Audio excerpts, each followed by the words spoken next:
en mi agonía de muerte. Padre, acuérdate de mí cuando vengas en tu reino.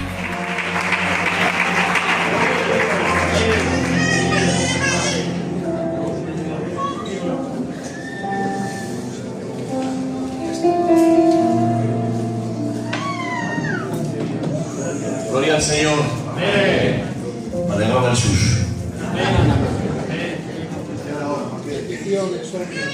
De verdad que nos alegramos mucho de estar aquí. Es para nosotros pues un día especial, un regalo de Dios.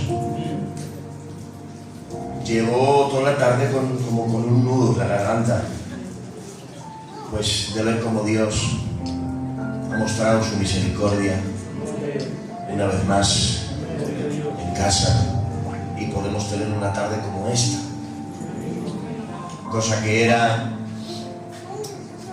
por la ciencia médicamente era imposible, pero para Dios ha sido posible. Y la verdad que me invade un sentimiento de gratitud muy fuerte. Estoy, la verdad, bastante conmovido, acordándome de esa mañana que estuvimos por aquí por primera vez en 2013. Qué rápido han pasado estos 13 años, o incluso a lo mejor no eran ni 13, 2012, 13, por ahí, 13, 14 años. Me acuerdo el cerote que tenía yo de candidato, de subir aquí a predicar de Aranda. Me acuerdo cómo nos bendijo Dios. Bien, amén. Y aquí estamos, porque Dios ha sido fiel. Amén. Y me hace bien creer y pensar que estamos aquí porque Dios ha querido. Amén. ¿Cuántos creen, en uso de la fe que Dios nos ha dado, que estamos aquí, todos los que aquí estamos, que estamos aquí porque Dios lo ha querido? Amén. ¿Lo crees que Dios te ha citado en este lugar? Amén. Aleluya. Por lo tanto, tiene algo que decirte, tiene algo que decirnos. Yo así lo creo de corazón. Y necesito imperantemente vivir esa certeza un día más de que es Dios obrando, ministrando y hablando a través de nuestras vidas. Así que te invito a que cierres tus ojos unos instantes. Está Dios aquí. Cierra tus ojos, abre tu corazón, y ahora vamos a presentar lo que vamos a hacer en este día.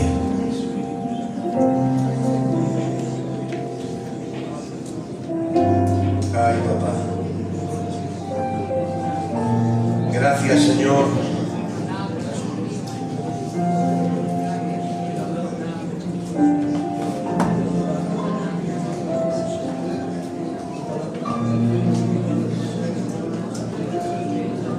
Gracias, Espíritu Santo.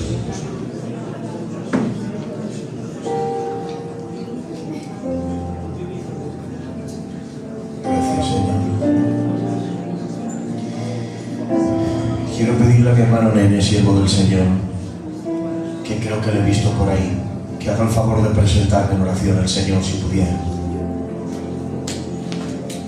¿Cómo no darte las gracias, soberano Dios, grande en misericordia, lleno de paciencia y de amor para con tu pueblo?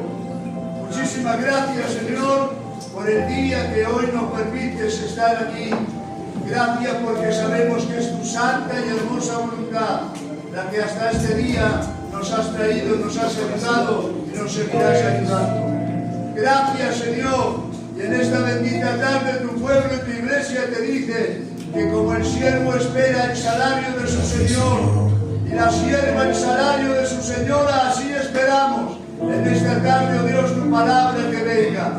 Como la tierra seca espera el agua, como el hambriento espera el pan, así deseamos que tu palabra venga en esta tarde como el rocío de la mañana.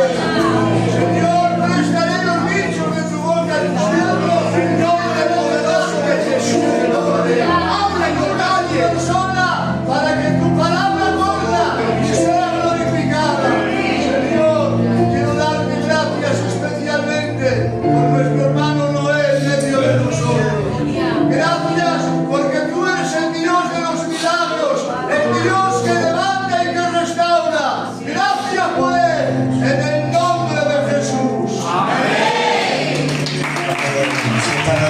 Dáselo fuerte. Al que vive y reina para siempre. Gloria a tu nombre, Señor.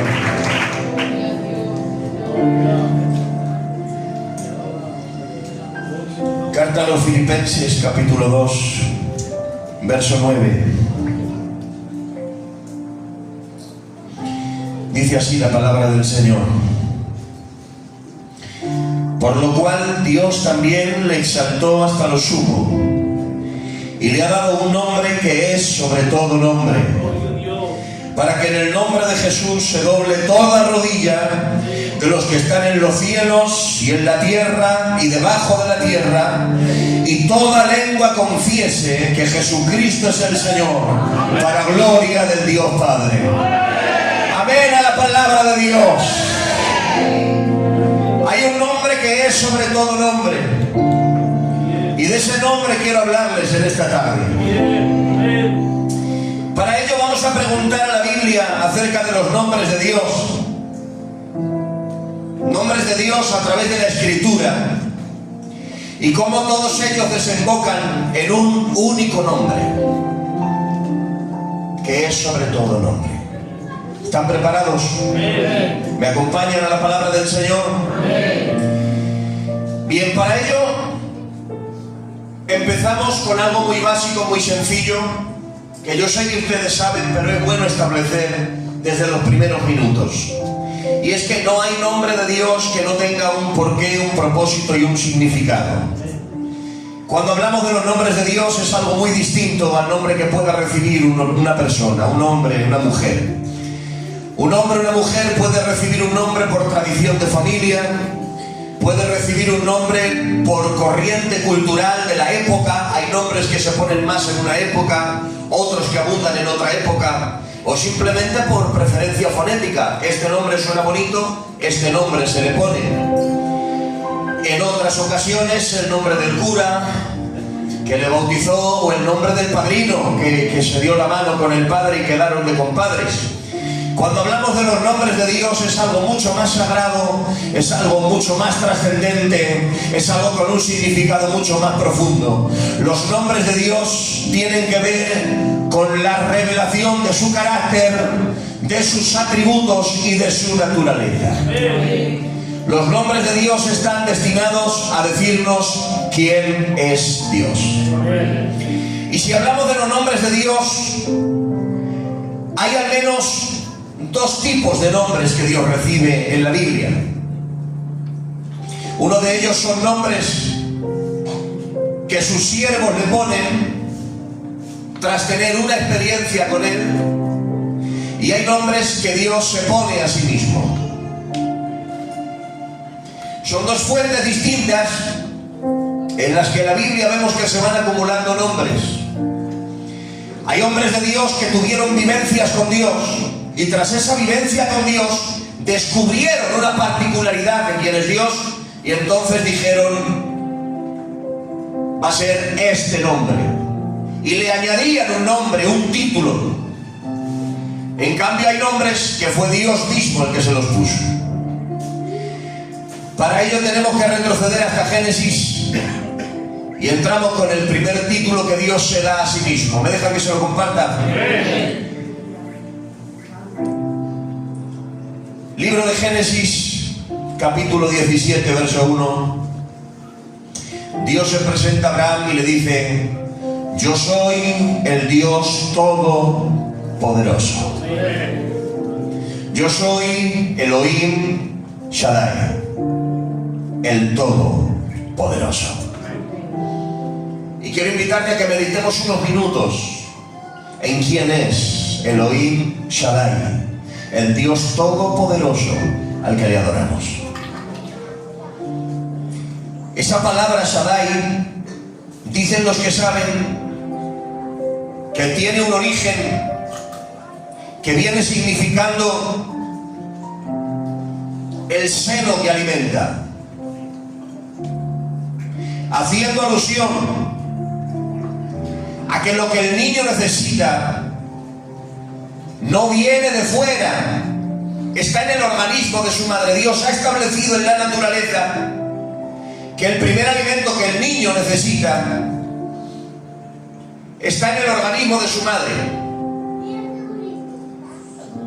Dios se presenta a Abraham y le dice: yo soy Elohim Shaddai, el Todopoderoso. Es decir, yo soy tu fuente de sustento.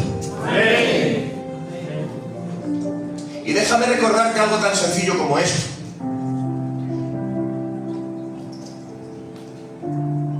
Igual que el niño tiene la garantía de que su madre tiene el alimento que necesita, necesitamos recordar que el mismo Dios que te llamó, que te ha traído hasta aquí, es el que tiene todo lo que necesitas. Lo que necesitas viene de Él.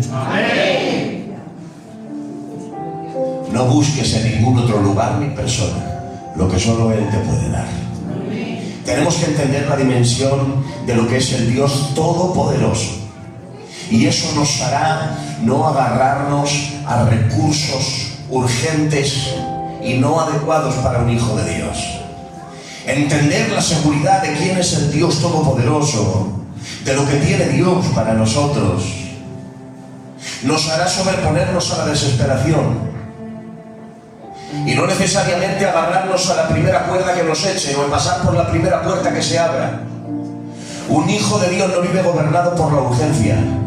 Un hijo de Dios vive esperándolo todo de Dios. ¿Por qué? Porque a veces la opción más rápida no es la mejor.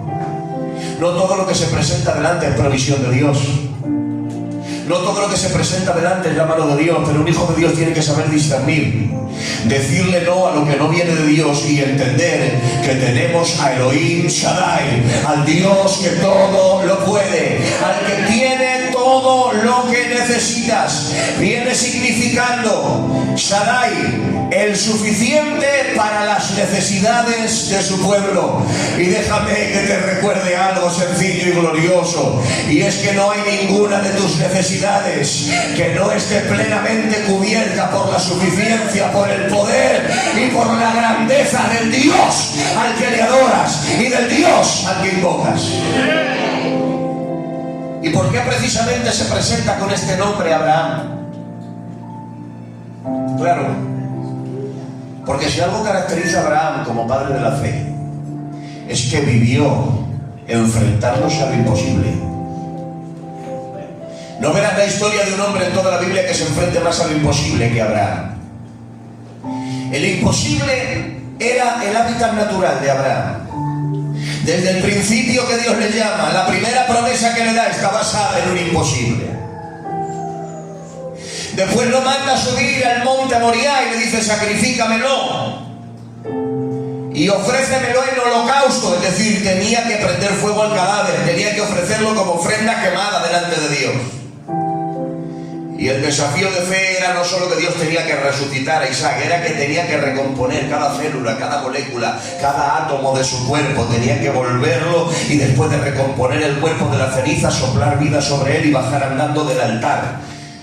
Y dice: sabiendo Abraham que Dios era poderoso para devolvérselo aún de entre los muertos. ¡Amén! ¿A qué me estoy refiriendo? Abraham estaba acostumbrado a enfrentarse a lo imposible. Su vida estaba caracterizada por lo imposible. ¿Por qué? Porque Dios estaba forjando al padre de la fe.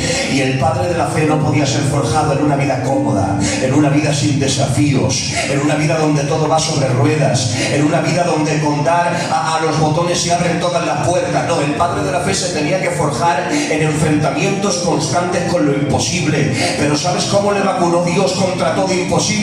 Con el primer nombre que le dio. Cada vez que se enfrentaba a un imposible, Abraham se acordaba de cómo Dios se le presentó. Abraham, soy el Shaddai, el Todopoderoso. Y cada vez que tenía un imposible delante, Abraham se acordaba: el que está conmigo, el que me llamó, me dijo no que es muy poderoso, sino que es todopoderoso.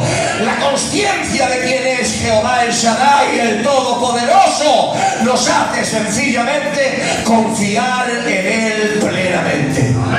Y hoy pregunto: ¿cuántos confían en el Todopoderoso? ¿Cuántos tienen algún imposible delante? ¿Cuántos? Te recuerdo que tienes al Todopoderoso en ti y contigo.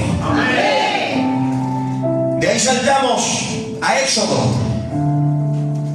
Y en el libro de Éxodo dice Dios, una vez más, es un título que Dios se pone: porque yo soy Jehová tu sanador. Yo soy Jehová Rafa, Jehová tu sanador. Este nombre se lo puso Dios mismo, no se lo puso nadie. Por eso tengo que proclamar en esta tarde que Dios es sanador. Amén. Porque es Él el que lo ha dicho, y si Él lo ha dicho, yo lo creo. Amén. ¿Qué nos dice cuando nos dice que Él es el sanador? Él es el Señor que sana. Es decir, Dios se interesa por el estado de su pueblo y Dios quiere a una iglesia saludable. Hay cimientos de fe que no podemos olvidar, y es que Dios es poderoso para sanar el cuerpo, es poderoso para sanar el alma, y es poderoso para sanar el espíritu. Ustedes bien saben que fruto de la caída el hombre puede estar enfermo en el espíritu, enfermo en el alma o enfermo en el cuerpo. El pecado enferma el espíritu. El pecado es al espíritu lo que la enfermedad es al cuerpo. Cuando la Biblia habla de espíritu, no solo habla de un soplo, de una respiración de vida. No es solamente algo que se exhala en el momento de la muerte. El espíritu humano es un depósito de Dios que nos conecta con lo eterno, que nos conecta con la realidad de Dios, con el cual Dios se comunica. Y por causa del pecado, del desorden de este mundo, el espíritu se puede ensuciar y contaminar. Dice la Biblia: puesto que tenemos tales promesas, limpiémonos de toda contaminación de carne y de espíritu, perfeccionando la santidad en el temor de Dios. Luego, entonces, si se permiten agentes infecciosos en nuestra vida, el espíritu enferma. No hablo del Espíritu Santo, obviamente, hablo del espíritu nuestro, del neuma humano. Si se albergan sentimientos que no son de Dios, el alma enferma.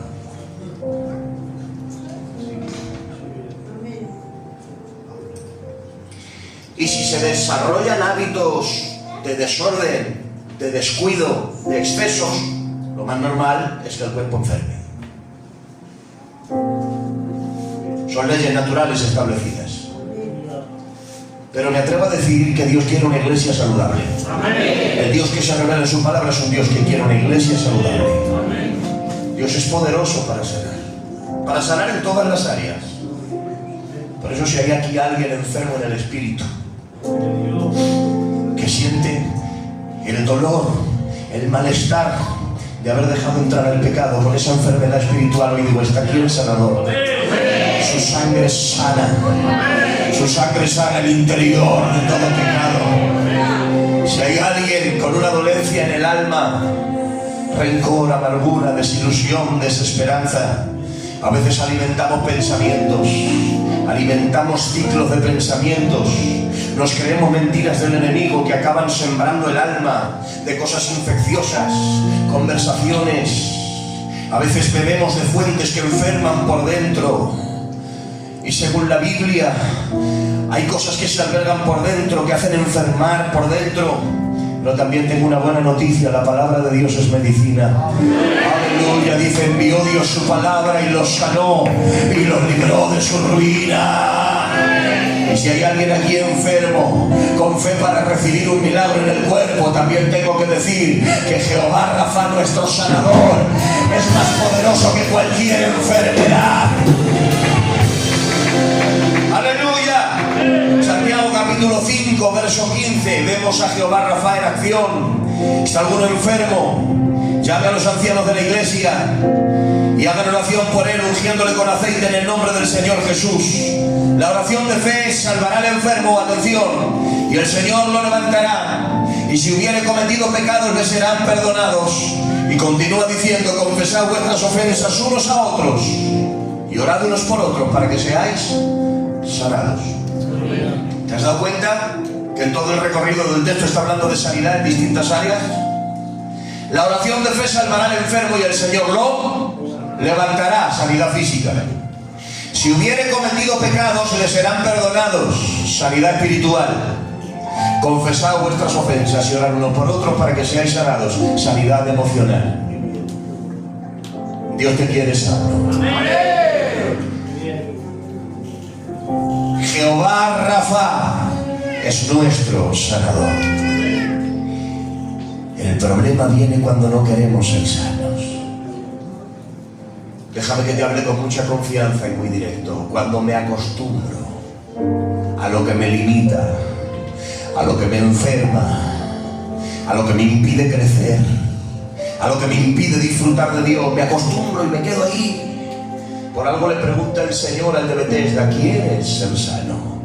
Muchas veces la pregunta clave es si queremos. Cuando uno no quiere salir de donde está, ya me visita el pastor 30 veces, aunque vengan los ministerios más ungidos a ministrarme, aunque esté toda la iglesia llamándome, atendiéndome, ofreciéndome su cariño y su atención, si no quiero salir de donde estoy, no salgo. Si cojo ese síndrome de Estocolmo en el que me enamoro del secuestrador y quiero estar ahí en esa condición de tropiezo, de debilidad, de pecado, de amargura, de depresión, de no poder, porque como que le cojo el gustillo a seguir estando ahí.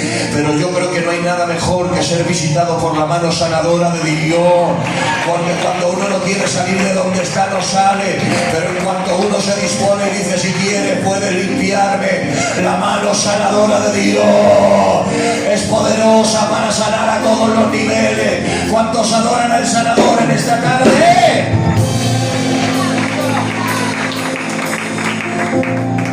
Tercer nombre, ¿me deja que se lo comparta? Nombres que sus siervos le pusieron: vivencias con Dios.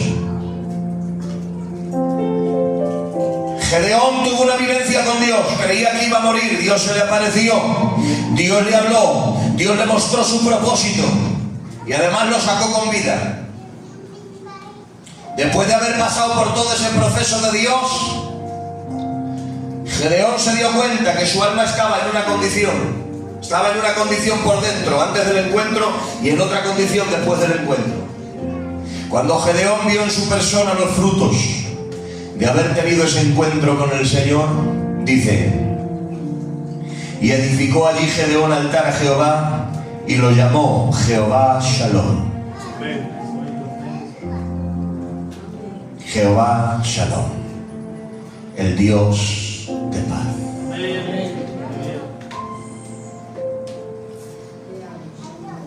Y déjame recordarte un día más algo que seguro que algún corazón aquí necesita escuchar: tienes a Jehová Shalom, el Dios de paz. Por tanto surge la pregunta: no sé qué es lo que quiere quitarte la paz, no lo sé, pero sí sé que es más grande el que te da la paz que el que te la quita. Por tanto, no te pertenece vivir sin paz. Eres un hijo de Dios. Nosotros vivimos en la paz como una condición natural de vida. La paz es el oxígeno que respiramos, porque Jehová Shalom vive en nosotros. ¿Cuántos alaban a Jehová Shalom en esta tarde?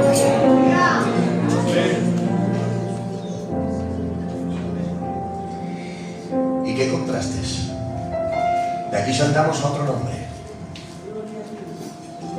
Dice la Biblia que en el campo de batalla David dijo: Jehová Shabaot, el Dios de los ejércitos.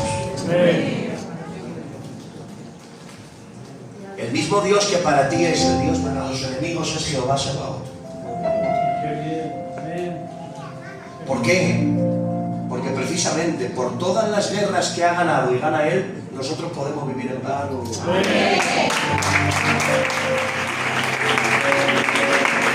Eso ha pasado siempre. La victoria de uno supone la paz del otro. Pues, ¿sabe por qué usted y yo podemos vivir en ese shalom de Dios? Porque porque Jehová Sabaoth venció a todos sus enemigos. Por tanto, no hay ninguno en que puedas tenerle el más mínimo miedo. ¿Y cuál es el contexto en el que se dijo esta palabra? Ahora necesito que se vengan conmigo, por favor, al Valle de Ela.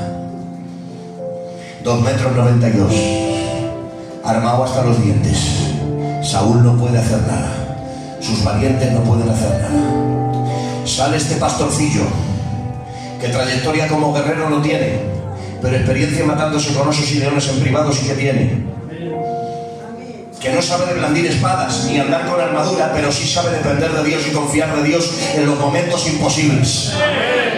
Por eso cuando se le queda mirando, ve la amenaza de Goliat. ¿Y la amenaza de Goliat cuál fue? Dice, lo menospreció. Le dijo, te voy a dar de comer a las aves y a las fieras. Y hay una rúbrica que normalmente saltamos por alto. Dice, y Goliat maldijo a David por sus dioses. ¿Por qué maldice a David por sus dioses? Cuando dice sus dioses está hablando principalmente de tres, de Dagón, Astarte y Baal-Zebub. Son tres potestades satánicas que gobernaban la hechicería, la brujería y toda clase de ritos oscuros que practicaban los filisteos, que eran expertos en magias y ciencias ocultas. Como decir ahora el espiritismo en Brasil, o la yoruba africana, la santería en Cuba. Pues los filisteos iban a la cabeza, eran expertos en brujería. ¿Qué ocurre? Que los filisteos no solo eran una amenaza física, eran una amenaza espiritual. Y cuando Goliat ve a David, lo que hace no solo es prepararse sus armas, lo que hace es invocar a sus dioses. ¿Qué está haciendo Goliat? Está pidiendo refuerzos. Goliat estaba pidiendo refuerzos.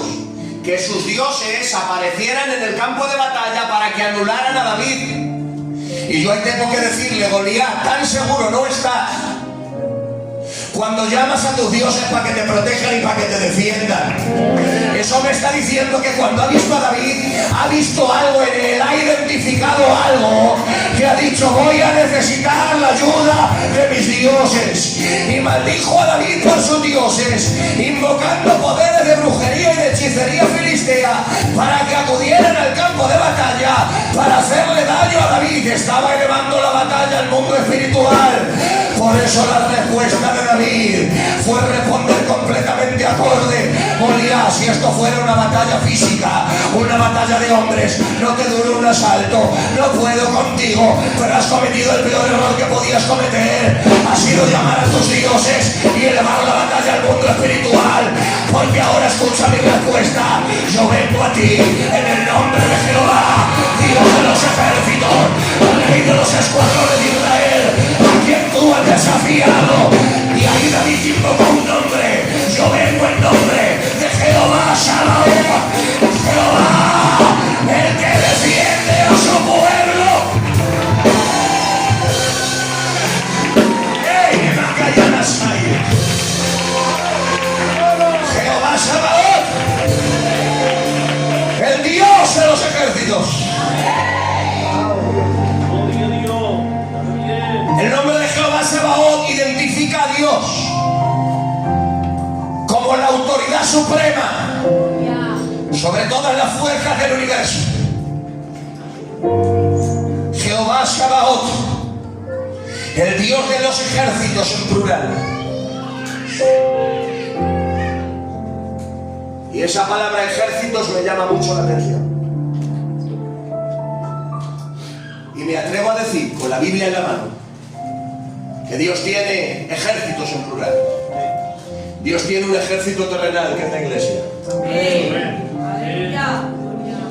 De carne y hueso, con debilidades humanas, limitaciones humanas, pero tiene un ejército celestial, de ángeles, destinados para servir a la iglesia y, si es necesario, luchar y pelear en favor de ella.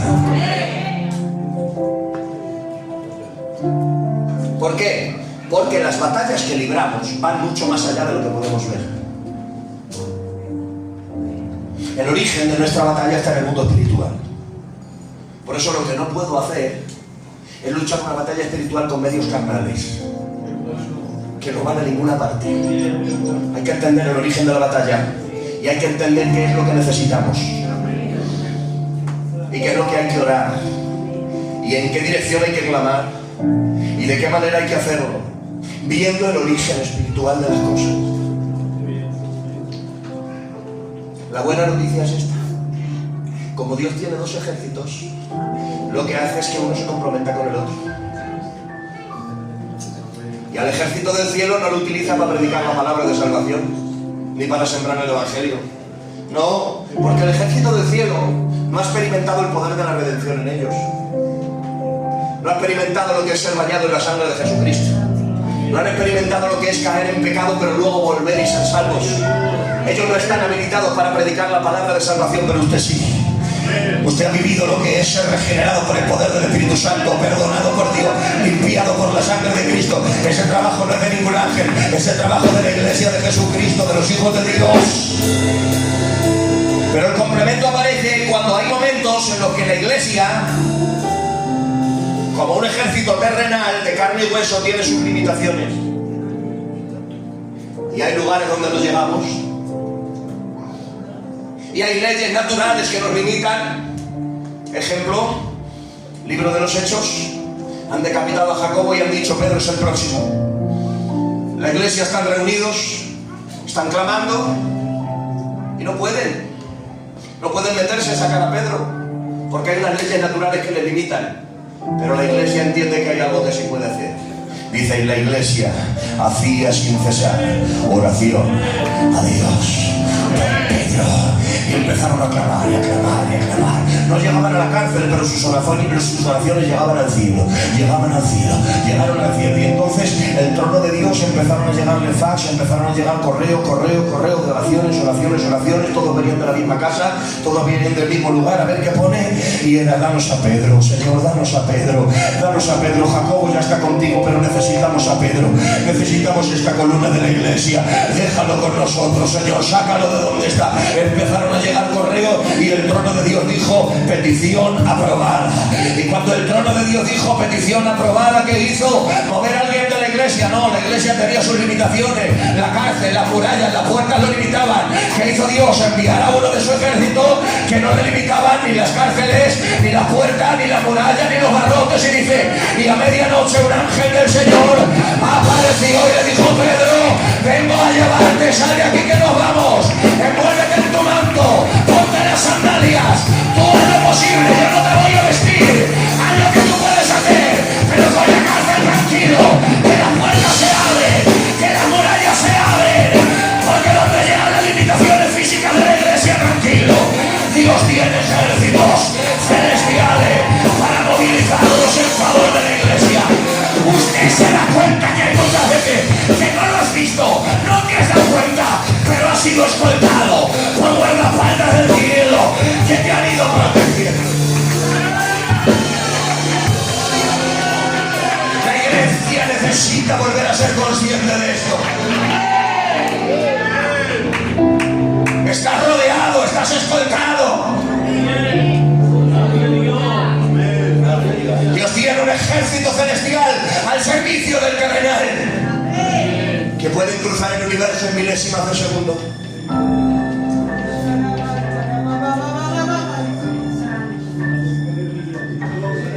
Uno de nuestros ancianos estaba sirviendo a Dios en carretera con un coche viejo que se caía a trozos, lleno de hijos, y el coche tirado en la carretera. Sale: ¿y qué hago, Dios mío? Y aparece un vecino. ¿Qué le ha pasado? ¿Se le ha roto el coche, no? Sí, me ha dejado aquí tirado. Bueno, le dice: móntate con los niños, que yo te empujo. Oiga, usted no va a poder. El coche pesa mucho, un coche de estos antiguos, tosco. Pesa mucho, no va a poder con todos dentro. Hazme caso, móntate, tú móntate que yo te empujo. Venga, vale, se montan los niños, lo empuja del coche, lo arranca y hace gracias, y ya no estaba.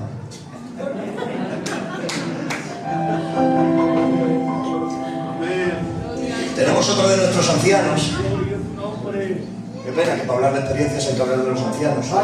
Pero bueno, ahí está. Tenemos otro de nuestros ancianos en la obra que estaba llevando más de un campo a la vez. Predicaba una hora en uno, a otra hora en otro, no sé cuántos kilómetros, volvía a otra hora y hacía como culto a las 4, culto a las 7, culto a la noche. Acababa extenuado y contaba este hombre de Dios que cuando llegaba la noche y caía rendido, podía orar un ratito. El cuerpo no le dejaba orar más. Oraba, buscaba a Dios un rato, se quedaba dormido unas horas y luego se levantaba otra vez a la jornada y decía, no sé qué me pasaba, pero cada mañana que me despertaba, lo poco, el rato que había orado y el rato que había dormido, me alimentaban como si hubiera orado toda la noche y dormido toda la noche. Hasta que un día su mujer descubre la respuesta. Su mujer está orando, se ha quedado despierta y él está durmiendo. Y justamente cuando el gitano un día más cae rendido, hace así, baja un personaje celestial. Empieza a llenar de luz la habitación, se queda a la cabecera del gitano. Y hace la gitana, va a gritar y le hace el ángel.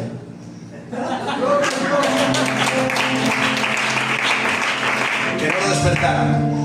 Le dice que se calle. El gitano se calla mirándole y le pone las dos manos encima mientras dormía. Como recargando sus fuerzas y sus energías. Cuando lo recarga, sube al cielo, se va otra vez y se levantaba y decía, no sé qué me pasaba, que me levantaba nuevo. Claro, porque Dios tiene ejército terrenal y ejército celestial para asistir cuando haga falta. Por eso Jesús en el Getsemaní dice, Pedro, que no saquen la vara, que no me hace falta, que si oro vienen 60.000 ángeles a defenderme. En un momento la iglesia tiene que ser consciente de que sus armas van mucho más allá de lo que se puede ver. Nuestros recursos van mucho más allá de lo que se puede ver. Tienes a Jehová el Shaddai, tienes a Jehová Sabaoth y a su ejército peleando en favor de Aranda, en favor de tu hogar. ¿Cuántos lo creen?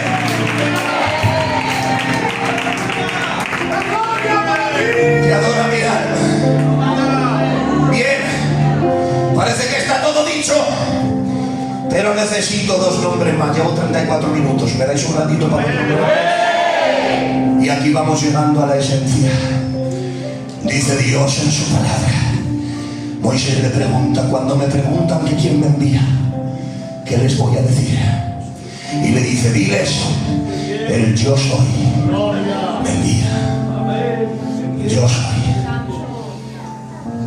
Escuché decir a un egiptólogo que para los egipcios el prestigio y la relevancia de un dios residía en su nombre. Por tanto, en ese panteón enorme de dioses que tenían, los egipcios eran tan orgullosos que cuando se enfadaban con un dios por no haberles dado la victoria, la provisión, por no hacer lo que ellos esperaban, lo que hacían es que borraban su nombre y por tiempo era como que castigaban a ese dios no pronunciándolo y decían que de ahora en adelante ni se nombre ni se pronuncie el nombre del dios fulano, porque para ellos la presencia y vida de un dios residía en su nombre. Cuando lo hablamos está, cuando lo escribimos está. Están diciendo, si lo borramos y si callamos desaparece. Pues dice Dios, decirles que yo soy. Si me mencionan yo soy, pero si callan yo soy. Si me escriben yo soy, pero si me borran yo soy. Diles que yo soy. Él es el que es. Mira ya, el que subsiste por sí mismo. Este nombre nos está mostrando a Dios como el eternamente autosuficiente, el que no depende de ninguna fuente externa, el que no necesita de nada ni de nadie, el que simplemente es porque Él es eternamente. Bien, dicho todo esto, parece que se había dicho todo. Dios se había puesto nombres, sus siervos le habían puesto nombres, parece ser que ya no puede recibir más 10 nombres de los que tiene, y entonces tenía Dios un nombre nuevo. Y no se lo revela a un sacerdote, ni a un rey, ni a un profeta. Le aparece Dios a una doncella en Belén y le dice, salve muy favorecida, bendita tú entre todas las mujeres. ¿Qué ha pasado? ¿Por qué este saludo? ¿Quién soy yo para que me salude de esta manera? Sí, tengo una buena noticia, concebirás en tu vientre, darás a luz un hijo y llamarás su nombre Jesús. Llamarás su nombre Yahshua, Jehová salva. ¿Os habéis dado cuenta que el nombre de Jesús no es un nombre independiente del nombre de Jehová? Es una derivación del nombre de Jehová. Jesús, Yahshua, es Ya de Jehová, Shua, salva. Llámale Jehová salva. Pero aquí viene la bomba. Dice, porque Él salvará a su pueblo de sus pecados. No. Al que esperara un Mesías humano, un Mesías hombre que no es Dios, aquí llega y el ángel estalla y funde los plomos de todo el que niegue la divinidad de Jesucristo.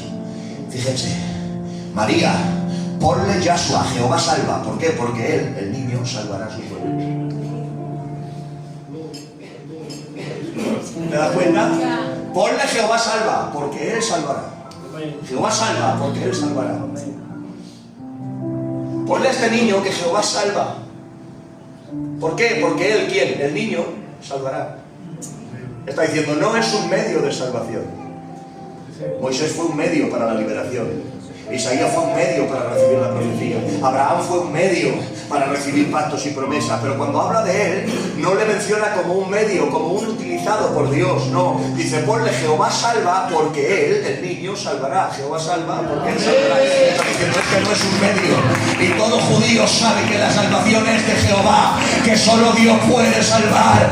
Y a un pueblo hebreo que sabe que solo Dios puede salvar, le dice, pues miren, este niño se va a llamar Jehová salva. ¿Por qué? Porque Él salvará a su pueblo. Este niño no es un instrumento, este niño es el Salvador encarnado, caminando por la tierra. Jehová salva porque Él salvará.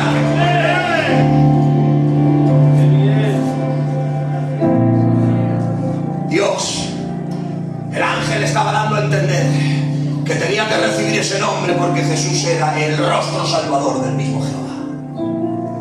Ponle Jehová salva, porque Él salvará a su pueblo. Dicho esto, ahora Jesús hace una oración. Juan 17, 26. ¿Lo podéis poner ahí, por favor, si hay alguien que lo pueda poner? Juan capítulo 17, verso 26. No se puede, no hay problema. Os lo cito. Está orando el maestro y dice, les he dado a conocer tu nombre.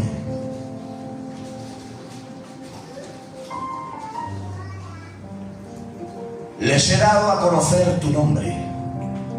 Mira que Dios tenía muchos nombres, valga la expresión, muchos títulos. Pero el Señor dice tu nombre en singular. Les está diciendo, les he dado a conocer tu carácter completo, tu naturaleza completa, tus atributos completos. ¿Quién eres tú? ¿Por qué? Porque cada uno de los nombres anteriores revelaban una parte de Él. Pero Jesús no reveló una parte de Dios. Él es la imagen misma de su sustancia. Les he dado a conocer tu nombre. ¿Y cómo dio a conocer su nombre? En estos pocos minutos que me quedan, déjame que muy rápido te lo comparta. Si miramos con la fe suficiente y con la consulta a las Escrituras, en los 4 evangelios podemos ver en Jesús a Jehová Rafa. Dice, y le trajeron a todos los enfermos, a todos los endemoniados y a los lunáticos, a los enfermos mentales, a los loquicos, a todos. Dice, y los sanó a todos. Amén. Era mucho más que un profeta haciendo milagros, era Jehová Rafa caminando en medio de su pueblo. Y los sanó a todos. En Jesús vemos a Jehová el Shaddai, al Todopoderoso. En 24 horas con Él. ¿Han visto cómo ejerce? Autoridad sobre la muerte, resucitando a la hija de Jairo. En el camino, autoridad sobre la enfermedad, sanando a la mujer del flujo de sangre.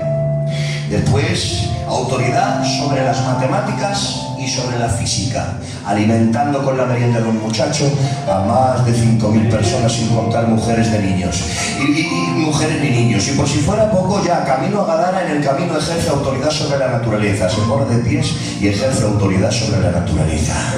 Y llegando a Gadara ejerce autoridad sobre los demonios. cuando se han quedado mirando el panorama. Autoridad sobre la muerte, autoridad sobre la física, autoridad sobre los demonios, autoridad sobre la muerte, autoridad sobre la naturaleza. Se preguntan, ¿quién es este?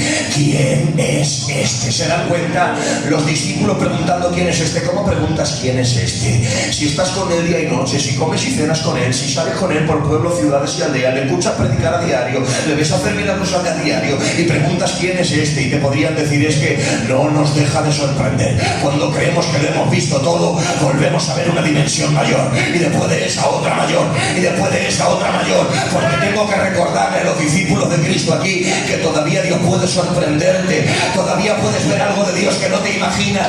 Dios todavía puede dejarte con la boca abierta, fundirte los plomos y que tengas que caer redondo ante su trono y decirle, no hay nadie como tú, eres el Shaddai, eres el Todopoderoso.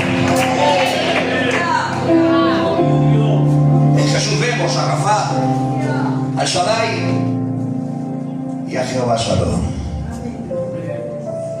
Esta parte me encanta. Capítulo 16.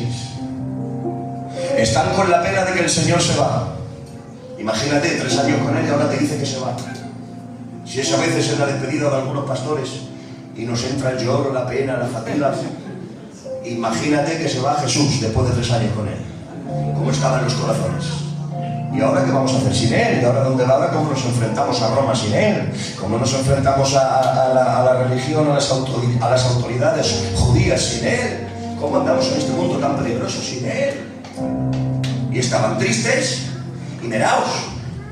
Las dos cosas, la tristeza y el miedo se agolpaban en su corazón. Y entonces lo que hace Jesús es barrer con todo eso, con una palabra.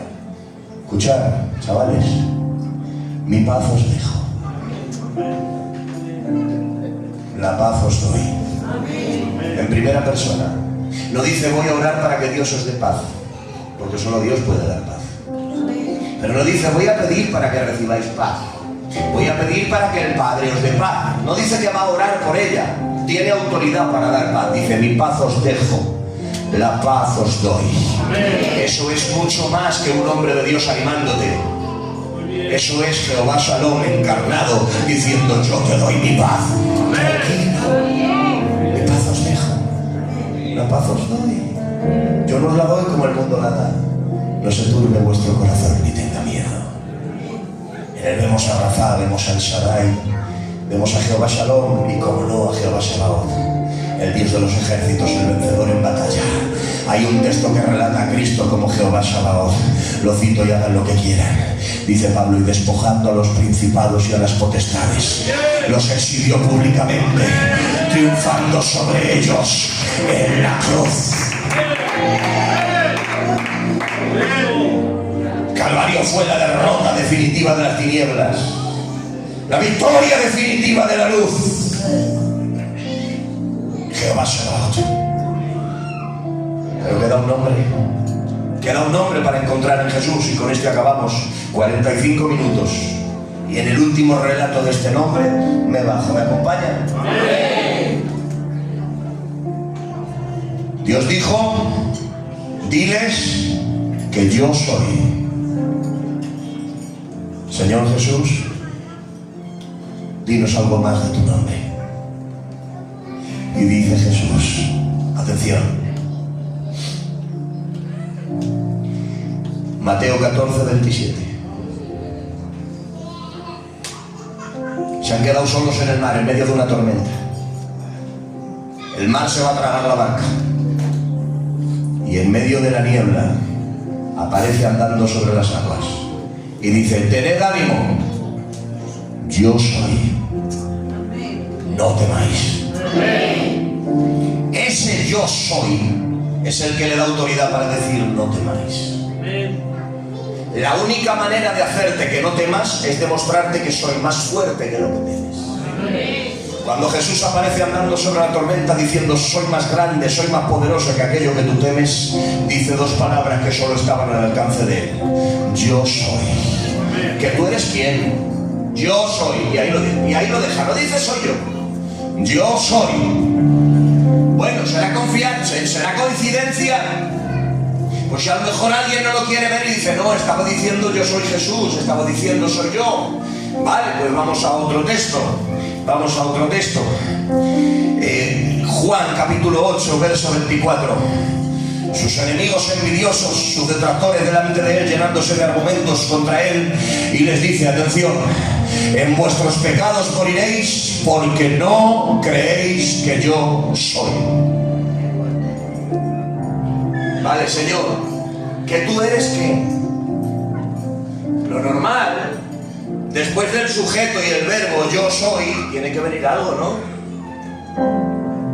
Tiene que venir un predicado, tiene que venir un complemento que defina.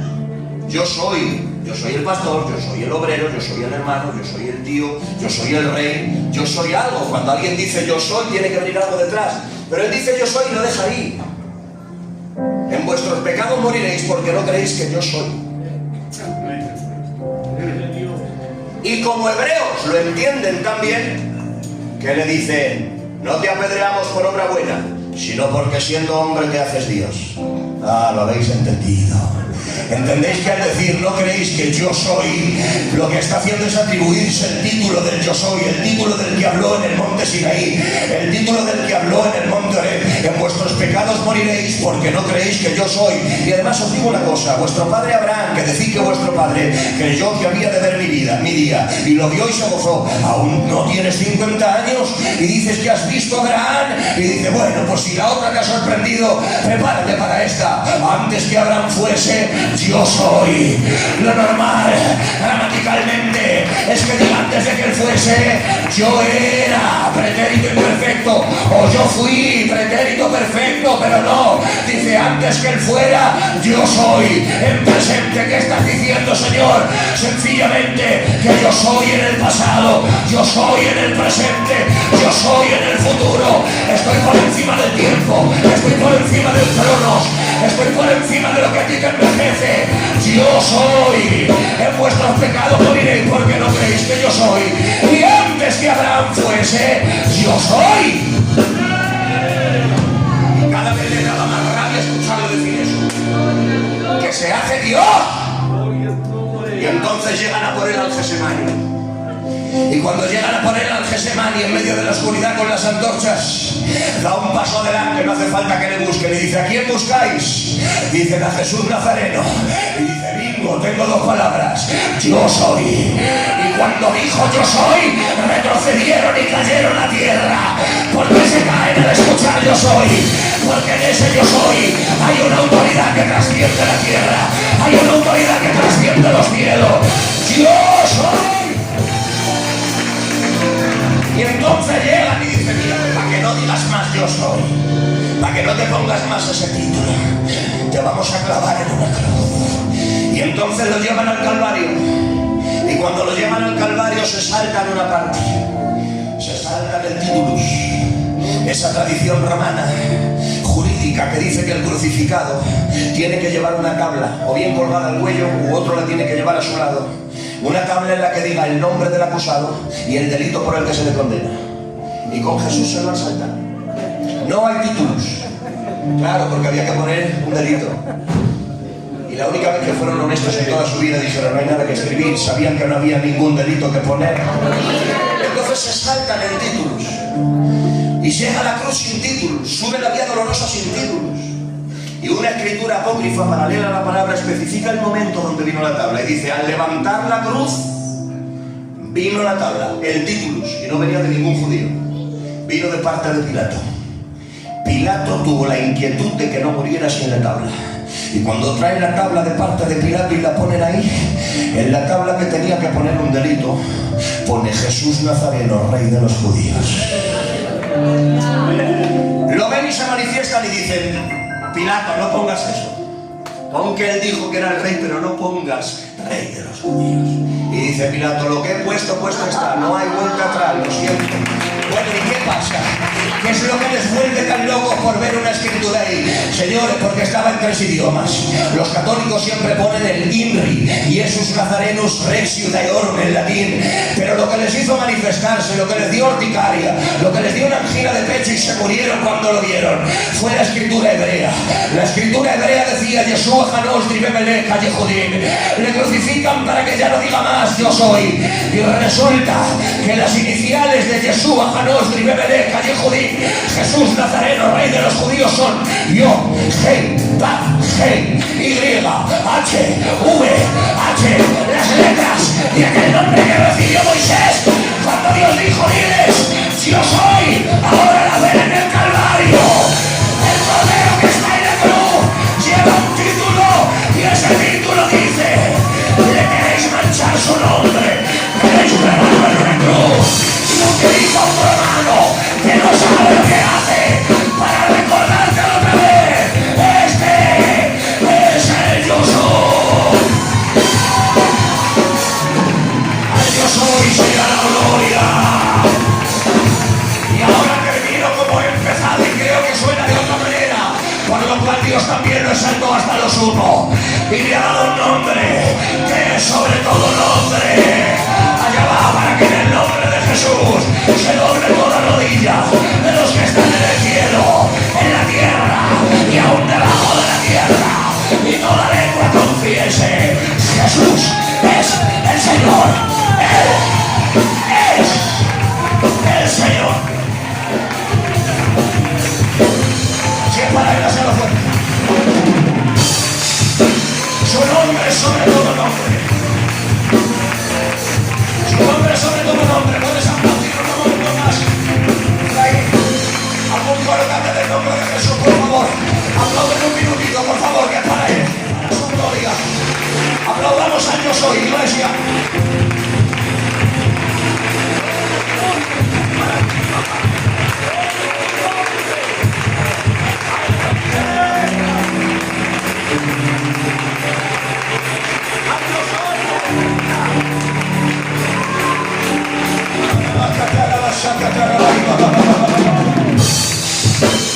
Todo el que pueda, póngase en pie un instante, por favor. Va a ser un instante.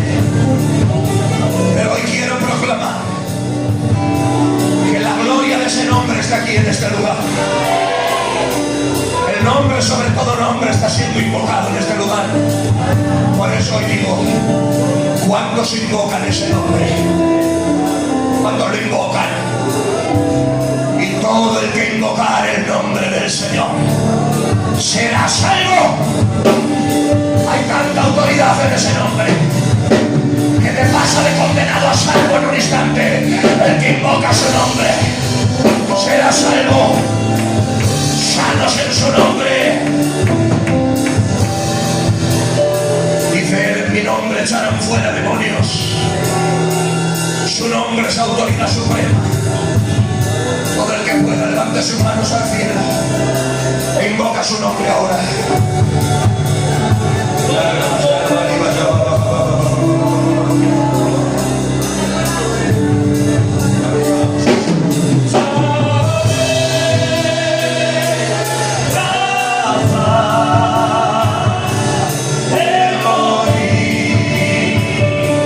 Shabbat.